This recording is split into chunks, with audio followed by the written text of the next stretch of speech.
In 13th century Persia, the great mystic poet Rumi once encountered a merchant who asked him a question that would challenge everything we think we know about right and wrong. This isn't just another philosophy lesson. It's a story about the messy, complicated reality of human choices, where good intentions collide with harsh circumstances, and where the line between hero and villain becomes impossibly thin. Today, we're diving into one of the most uncomfortable truths about morality, that sometimes there are no clean answers. Sometimes, being human means living in the gray. It's a story of a wealthy silk merchant named Hassan, who arrives at Rumi's teaching circle in Konya, his expensive robes dusty from travel, his eyes heavy with something deeper than fatigue. The other students make room reluctantly. They can smell his wealth, his privilege, and they assume they know his story. But Rumi sees something else in Hassan's face. Pain. Real, crushing pain. Hassan speaks. "Master Rumi, I need your guidance. I've done something terrible, but also necessary. I don't know if I'm a good man who made a hard choice, or an evil man who found a convenient excuse." The circle falls silent. Even the evening birds seem to pause their songs. Rumi gestures for Hassan to continue, and what unfolds next will make you question everything you think you know about moral certainty. Hassan begins his story. 3 months ago, a plague struck his home city. Not the kind that kills quickly, the kind that starves slowly. Trade routes closed, markets emptied. Families began selling their children just to buy bread for one more week. Hassan owned the largest granary in the city. He had enough wheat stored to feed hundreds of families for months. The local governor demanded he sell it at pre-plague prices, essentially giving it away. The religious leaders called it his moral duty. The desperate families gathered outside his warehouse, some begging, others threatening. Here's where it gets complicated. Hassan refused. Instead, he sold his grain to traders from distant cities, wealthy merchants who paid 10 times the normal price. While his neighbors starved, Hassan made a fortune.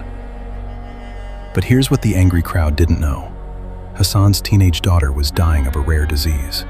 The only treatment existed in Damascus, available only to those who could pay an enormous sum to a Greek physician. The money Hassan made from selling that grain, that blood money, as some called it, was exactly enough to save his daughter's life. He chose his daughter over his city. He chose the one over the many. "So tell me, Master Rumi," Hassan said, his voice breaking, "am I a monster who let children starve to save my own child? Or am I a father who did what any father would do?" The students expect Rumi to deliver judgment, to tell Hassan he was right or wrong, to provide the clean moral framework they've come to expect from their teacher. Instead, Rumi does something that changes everything. He tells another story. "Hassan," Rumi says, "let me tell you about 2 gardens. In the first garden, the gardener follows every rule perfectly. He waters each plant exactly the prescribed amount. He prunes at precisely the right time. He never deviates from the manual. This garden is orderly, predictable, and completely lifeless. In the second garden, the gardener breaks rules daily. Sometimes he overwaters because his intuition tells him a plant is thirsty. Sometimes he ignores the manual and plants flowers where vegetables should go. Sometimes he saves a dying tree by taking water from healthy ones. This garden is messy, unpredictable, and vibrantly alive." Which gardener is moral, Hassan? The one who follows rules or the one who follows life? The students shift uncomfortably. This isn't the clear answer they wanted. Rumi continues. "You ask me if you're good or evil, as if humans were coins that could only show heads or tails. But you, Hassan, are not a coin. You are a river, sometimes clear, sometimes muddy, always flowing, always changing. You saved your daughter and let others suffer. This is true. You also faced an impossible choice with no pure options. This is also true. You acted from love and caused pain. Both real, both human. The question isn't whether you're good or evil. The question is, what will you do with the weight of this choice? Will you let it crush you into bitterness, or will it break you open into deeper compassion? Hassan looks up, tears streaming. But Master, how do I live with what I've done? The same way you live with what you saved, Rumi replies. Completely. Your grief for those who suffered is as sacred as your joy for your daughter's life. Don't choose between them. Carry both. Let them teach you that love is never simple, and that being human means making choices that will haunt and humble you. Here's what makes this story so unsettling. There's no villain. Hassan isn't evil. He's trapped between two loves, forced to choose between devastating losses. The starving families aren't wrong to be angry. The governor and religious leaders aren't wrong to demand charity. Everyone is acting from their truth, their pain, their limited understanding. This is the gray area of morality that most of us spend our lives trying to avoid. We want clear rules. Always tell the truth. Never harm others. Help those in need.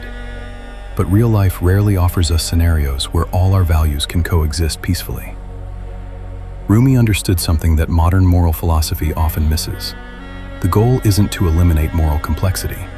It's to develop the capacity to hold complexity without breaking. So what does this mean for us?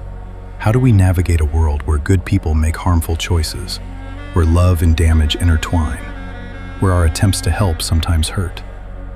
Maybe the answer isn't in the choosing, it's in how we hold our choices. When you hurt someone while protecting someone else you love, that's not moral failure, that's human limitation. When you have to prioritize one value over another, that's not ethical weakness. That's the unavoidable math of finite beings with infinite hearts. The merchant Hassan eventually returned to his city.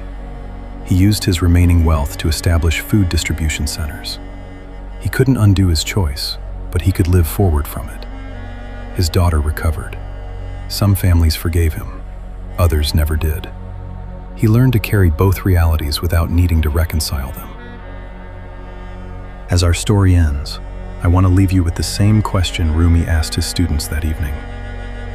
When you look at your own impossible choices, the times you've had to choose between competing loves, conflicting values, or different versions of harm, how will you hold the complexity? Will you torture yourself trying to prove you were purely right or completely wrong? Or will you, like Hassan, let the weight of human limitation break you open into deeper wisdom? What if the goal isn't moral perfection, but moral courage? The strength to make imperfect choices with full awareness of their cost, and then to live with integrity within that imperfection. Share your thoughts in the comments. Have you ever faced a choice where all options carried a moral cost? How did you decide? And perhaps more importantly, how did you learn to live with the decision?